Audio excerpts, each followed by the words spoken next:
이제 한 주간만 지나면 예수님의 성탄을 기념하는 성탄 주일이 다가옵니다. 우리를 위하여 이 세상에 오신 예수님의 밝은 빛과 따뜻한 사랑이 오늘 예배하시는 성도님들의 마음과 삶 속에 더욱 충만하실 줄로 믿습니다.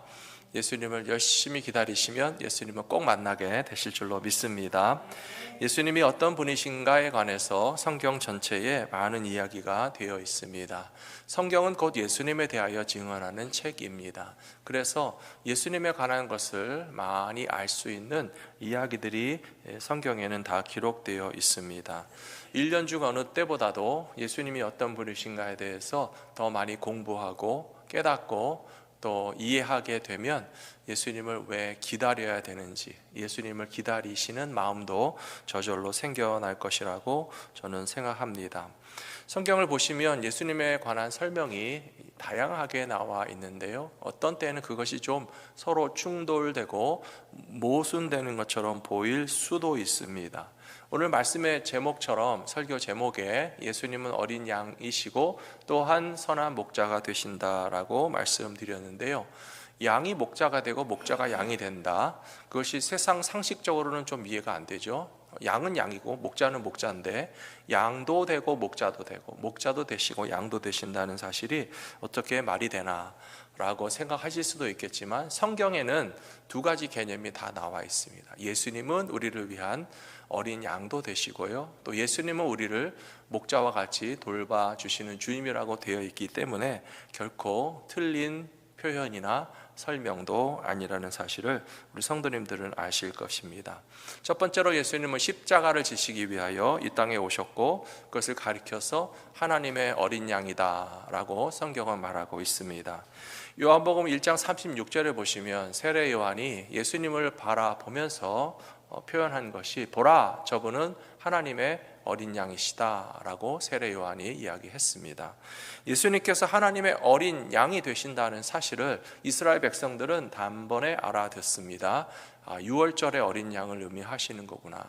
이스라엘 백성들이 출애굽할 때 양이 죽고 양의 피를 바르고 양의 고기를 먹고 나왔습니다.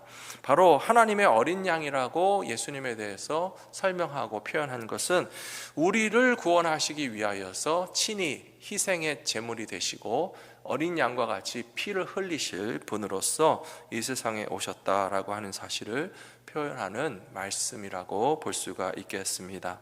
에베소서 5장 2절에도 보시면 그리스도께서 너희를 사랑하신 것 같이 너희도 사랑 가운데서 행하라. 그는 우리를 위하여 자신을 버리사 향기로운 제물과 희생 제물로 하나님께 드리셨느니라 라고 말씀하고 있습니다. 이스라엘 백성들은 양을 잡으면서 유월절을 맞이합니다. 예수님도 사실 유월절을 33번이나 경험하셨겠죠. 그리고 제자들과 함께도 유월절을, 명절을 지키기 위해서 예루살렘 성전에 올라가시고 예배를 드리셨습니다. 이스라엘 모든 백성들은 유월절에 양의 피가 없이는, 양의 고기를 먹지 않고는 유월절의 의미를 살릴 수가 없다는 사실을 너무나 잘 알고 있는데요, 그러나 성경은 우리에게 다시 한번 가르쳐 주시는 것이 무엇이냐 하면, 더 이상 양이 아니고 예수님의 십자가가 우리를 구원하는 십자가요, 십자가 위에서 흘리신 예수 그리스도의 피로 말미암아 우리가 구원을 얻게 되었다는 사실을 기억하라고 이런 비유의 말씀을 주신 것이라고 볼 수 있습니다. 지금도 유대인들은 유월절도 지킵니다. 양고기도 먹겠죠. 하지만 우리는 크리스마스 때마다 예수님의 탄생의 의미를 생각하면서, 특별히 또 이제 봄이 오면 부활절이 다가오는데요, 부활절을 맞이할 때마다 성탄절에 이 세상에 오신 예수님이 우리를 구원하시는 하나님의 어린 양이 되셨다 하는 사실을 감사함으로 기억하시는 우리 성도님들 되시기를 부탁합니다. 이사야 선지자가 몇백 년 전에 예언했습니다. 53장 7절에 보시면 그가 곤욕을 당하여 괴로울 때에도 그의 입을 열지 아니하였으며 마치 도수장으로 끌려가는 어린 양과 털 깎는 자 앞에서 잠잠한 양같이 그의 입을 열지 아니하였도다 라고 예언했습니다. 메시아가 오시면 이렇게 하실 것이다 라고 하는 예언의 말씀이죠. 몇백 년이 지난 다음에 이 예언의 말씀이 예수님을 통해서 그대로 이루어졌습니다. 예수님이 십자가를 지시기 전에 불법 재판을 받으셨어요. 재판을 3번, 4번 받으셨어요. 하루 사이에 24시간, 아니 거의 12시간 이내에 4번 재판을 받으셨습니다. 세상에 이런 법은 없습니다. 이거보다 더 나쁜 법도 있지만 별로 말하고 싶지 않고요. 하룻밤 사이에 4번 재판을 받으며 여기저기 끌려다니신 불법 재판으로 일방적인 사형 언도를 내린 사건은, 이거는 전혀 있을 수 없는 폭력 중에 폭력입니다. 밤중에 예수님을 잡았죠. 그리고 대제사장에게 한밤중에 끌고 갔습니다. 그리고 가짜 증인들이 나섰습니다. 성경에 보시면 재판에서 증거 능력이 있는 증인이 되려면 적어도 2사람이 봐야 된다고 말하고 있어요.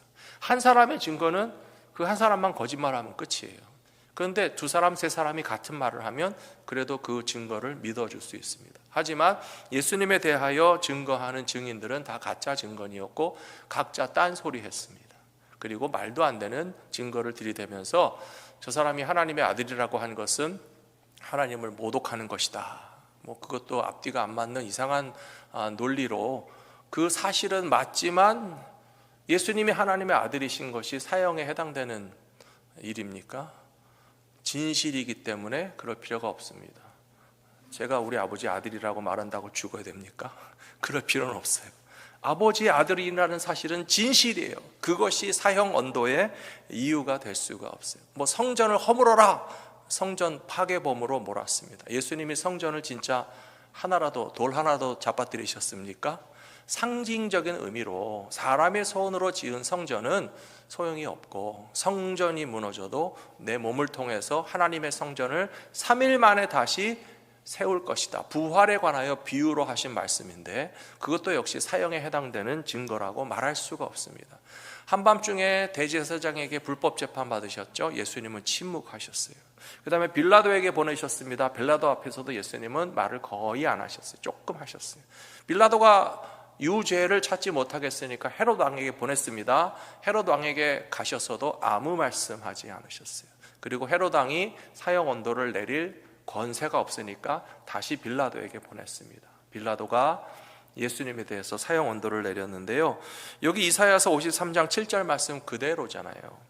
마치 도수장으로 끌려가는 어린 양과 털 깎는 자 앞에서 잠잠한 양같이 그의 입을 열지 아니하였도다. 우리가 만일에 무슨 고소를 당해서 재판을 받는다고 하면요, 가만히 있지 않을 거예요. 억울하면 호소할 겁니다. 그리고 변호사를 사서 나는 죄가 없다라고 강력하게 주장할 거예요. 그 이유는 벌 받고 싶지 않아서예요. 죄도 없는데 왜 벌을 받겠습니까? 그러니까 재판정에서 우리는 적극적으로 나 자신을 변호하고 나의 무죄를 입증할 수 있는 변호사의 도움을 받기 위해서 몸부림칩니다. 예수님은 정반대예요. 죄가 없으신 분인데 죄를 다 뒤집어 쓰시겠다는 거예요. 왜 침묵하셨겠습니까? 그래, 너네가 무슨 소리를 하든지 간에 나의 책임이 없지만, 그러나 인류 죄악을 구원하기 위하여 그 죄값을 혼자 담당하시기로 작정하신 예수님께서는 입을 꼭 다무시고 나 자신을 변호하고 방어하는 것이 아니라 오히려 모든 인류 죄악을 짊어지시고 십자가에서 희생의 어린 양이 되시기 위하여 침묵하셨다. 이 모든 말씀을 통해서 우리는 확실히 알 수 있습니다. 예수님이 하나님의 어린 양이시구나. 예수님이 우리를 구원하시기 위해서 십자가에서 친히 제물 되시기 위하여서 오신 사실을 기억하며 감사드리실 때에 십자가의 은혜가 저와 여러분의 삶 가운데 넘치게 될 줄로 믿습니다. 두 번째로 예수님은 양의 문으로서 온 몸을 던져 자기 양을 사랑하여 주셨다. 오늘 본문 말씀입니다. 요한복음 10장에 보시면 7절에서 그러므로 예수께서 다시 이르시되 내가 진실로 진실로 너희에게 말하노니 나는 양의 문이다 라고 말씀하셨습니다. 성경을 읽으실 때 양의 문이라는 개념은 굉장히 좀 희귀하고 우리가 이해하기 어려운 개념입니다. 양의 문이라고 하면 건물을 드나드는 문인가 라고 생각할 수 있잖아요. 짐승을 가둬놓는 우리가 있습니다. 우리도 울타리를 쳐놓고 그 다음에 거기 출입할 수 있는 문을 만들어 놓겠죠. 하지만 이스라엘 사람들이 말하는 양의 문이란 양들을 목자가 자기 몸으로 틀어막고 지키고 보호하고 함께한다라고 하는 뜻입니다.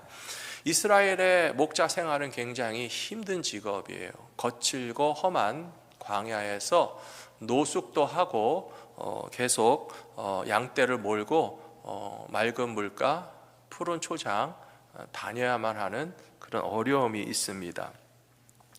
그래서 목자들은 양들과 함께 노숙하는 것이 자주 있는 일이었는데요. 자기 자신의 안전도 지켜야 했겠죠. 그래서 모닥불도 필 것이고요. 그리고 안전한 곳에서 양들과 함께 밤을 지내게 될 텐데요.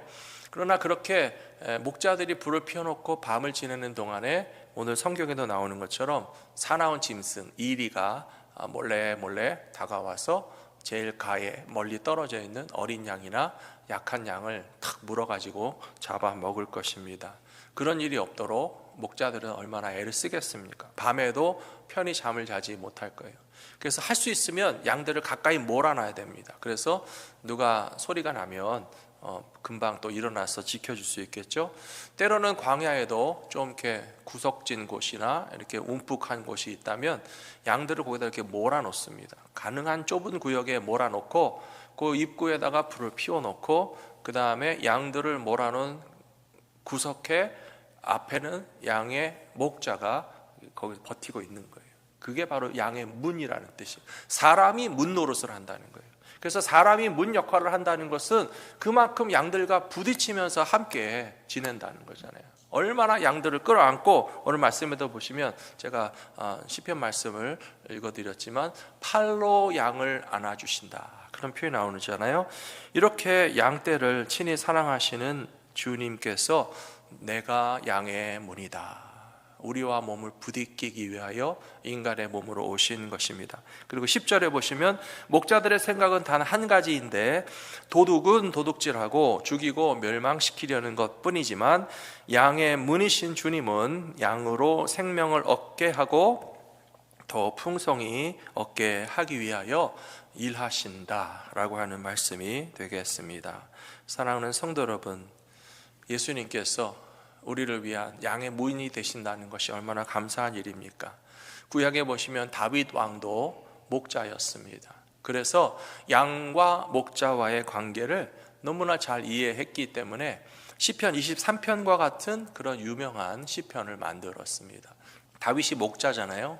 그런데 다윗이 여호와는 나의 목자가 되신다, 뒤에 히터 좀 꺼주시면 감사하겠습니다. 다윗도 자기가 목자이면서 하나님은 나의 목자가 되신다라고 고백했잖아요. 여호와는 나의 목자가 되시니 내게 부족함이 없으리로다. 그러면 하나님이 목자시면 나는 뭐라는 거예요? 양이라는 거죠. 재밌잖아요. 예수님도 양이시고 목자이신데 다윗이 목자였는데 하나님이 나의 목자시고 나는 양이다라고 고백하고 있다는 것이, 다윗 왕이 깨달았습니다. 하나님이 나의 목자시라면 얼마나 좋을까. 양떼를 보니까 근심 걱정이 없어요. 성실한 목자는 자기 양떼를 잘 지킵니다. 그리고 사꾼 목자라는 말이 나왔죠. 남의 양을 대충 잡아 먹히든지 굶어 죽든지 잃어버려서 헤매든지 나는 모른다라고 하는 그런 엉터리 목자들 같으면 양떼들이 참 불쌍하죠. 위험해서 어떻게 살겠어요. 하지만 양떼를 항상 걱정하고 돌보고 자기 몸을 던져서 돌봐주시는 좋은 목자가 계시면 그런 목자들은 근심과 걱정이 없을 것이다 라고 하는 사실을 다윗이 깨닫고서 뭐라고 고백했습니까? 여호와는 나의 목자가 되시니 내게 부족함이 없으리로다. 사랑하는 성도 여러분, 우리 하나님 아버지가 저와 여러분의 좋은 목자 되심을 믿으시기 바랍니다. 예수님은 이 세상에 우리에게 양의 문이 되시고 선한 목자가 되기 위하여 찾아오신 예수님을 기억하실 때 그런 목자 내 삶을 항상 보살펴 주시옵소서 기대하는 마음으로 성탄절을 맞이하시는 저와 여러분들이 되시기를 부탁합니다. 요한복음 10장 11절에 보시면 예수님 다시 말씀하셨어요. 나는 선한 목자라. 선한 목자는 양들을 위하여 목숨을 버린다. 그 다음에 14절에 보시면 또 얘기하십니다. 나는 선한 목자라. 나는 내 양을 알고 양도 나를 아는 것이. 15절에서 나는 양을 위하여 목숨을 버리노라 라고 말씀하고 계십니다. 두 가지 더 말씀드리고 싶은데요. 목자는 양을 잘 아신다는 것이 굉장히 중요하다는 거예요. 하나님이 우리를 잘 아십니다. 믿으십니까? 여러분 머리카락 몇 개예요? 내 머리카락 몇 개인지 아시는 분 계세요? 저도 모르고 여러분도 모르시잖아요. 좀 많았다 적었다 그런 것만 아시잖아요. 하나님은 우리의 머리카락까지 세신 바 되었다라고 되어 있어요. 얼마나 우리를 자세히 알고 계시는지에 대한 기가 막힌 표현이라고 생각합니다. 예수님은 우리의 아픔을 아세요. 가만히 보니까 연세 많으신 부모님들이 자식들에게도 아픈 거 얘기를 안 하시더라고요. 아픈 거 얘기하면 걱정할까봐, 신경 쓸까봐, 또 나가서 좀 귀찮아할까봐, 엄마 아빠가 아프다 그러면 자식들이 부담스러울까봐 아픈 것도 얘기 안 하시는 것 같아요. 또 자식도 마찬가지죠. 시집간 딸이 시집가서 고생하는 거 친정 부모님께 얘기합니까? 나쁜 건 얘기 안 하잖아요. 잘 살고 있어요 라고 얘기하지 나쁜 거 얘기 못해요. 우리는 가족끼리라도 부모 자식 간이라도 사실 서로 알지 못하는 거 많이 있어요. 하지만 하나님은 다 아시잖아요. 우리 아픔도 아시고 우리 눈물도 아시고 우리 질병도 아시고요. 또 하나님은 우리의 허물도 아세요. 우리의 죄악도 다 알고 계십니다. 그러나 우리의 죄와 허물에 대해서 하나님은 벌 주시기 위해서가 아니라 용서하시기 위하여 예수님을 보내주셨어요. 하나님이 다 아신다는 것은 두려운 일이기도 하지만 너무 고마운 일이기도 해요. 아기 울음소리를 듣고 아기가 뭘 원하는지 엄마는 아시죠? 아빠들은 몰라요. 그냥 아기가 운다, 시끄럽다 그래요. 한국에는 아이를 낳으면 전부 다 산후조리원에 간다고 그래요. 제가 어느 방송 프로그램을 봤는데 산후조리원에서 오랫동안 아기를 돌봐주셨던 그 전문가는요, 아기 울음소리만 딱 들으면 왜 우는지 안 돼요.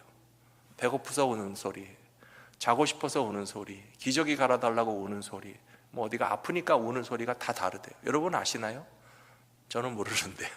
그냥 아기 울음소리는 엥 하고 우는 소리지 우리가 어떻게 알겠어요.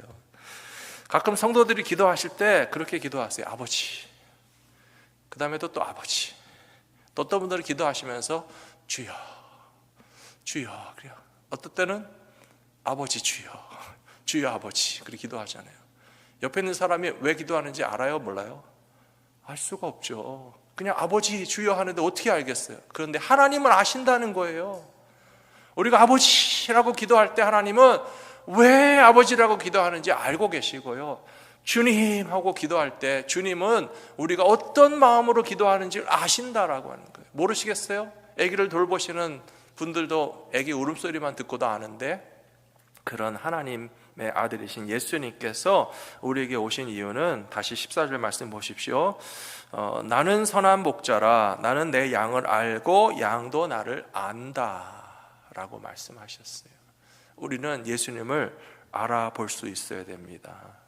예수님이 어떤 분이신지 이해하는 성탄절이 되어야 할 줄로 믿습니다. 히브리서 4장 15절에 보시면 우리에게 있는 대제사장은 우리의 연약함을 동정하지 못하실 이가 아니요 우리와 모든 일에 똑같이 시험을 받으신 이로되 죄는 없으시니라 라고 되어 있습니다. 우리의 연약함을 동정하지 못하실 분이 아니시다. 우리의 아픔을 이해하신다는 것이죠. 옛날 번역에서는 체휼이라는 단어를 사용했습니다. 예수님도 친히 몸으로 겪으셔서 이해하신다는 뜻이죠.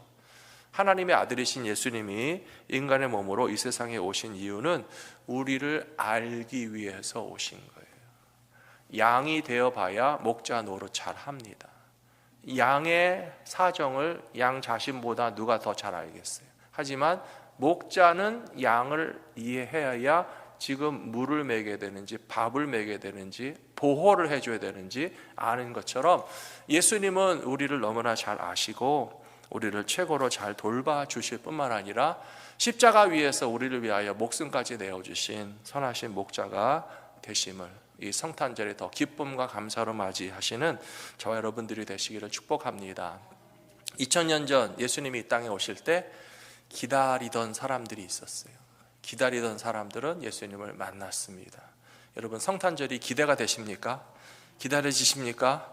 다음 주일이 성탄절이에요. 얼마나 좋아요. 크리스마스는 25일입니다. 이제 며칠 남지 않았어요. 저는 크리스마스 때가 제일 좋아요. 다른 그 어떤 이유 때문이 아니라 예수님이 나를 위해서 오셨기 때문에 기뻐요. 그리고 예수님은 다시 오시겠다고 약속하셨습니다. 한 번 오신 예수님 두 번째 오시겠습니까? 안 오시겠습니까? 오시겠죠. 반드시 오실 거예요. 예수님 다시 오신다고 그랬어요. 갈릴리 사람들아, 하늘로 올라가심을 본 그대로 다시 오시리라 라고 천사들이 얘기했어요. 예수님이 부활 승천하셔서 하나님 우편에 계시다가 이 세상 마지막 날에 오실 겁니다. 기다리는 사람은 만날 수 있습니다. 믿으십니까? 2000년 전에도 기다리던 사람들이 예수님 만났고요, 우리도 예수님을 기다려야 돼요. 성탄절에 기다릴 뿐만 아니라 다시 오실 예수님을 기다릴 때에 영원한 기쁨 가운데 주님 맞이하시는 모든 성도들 다 되시기를 축복합니다.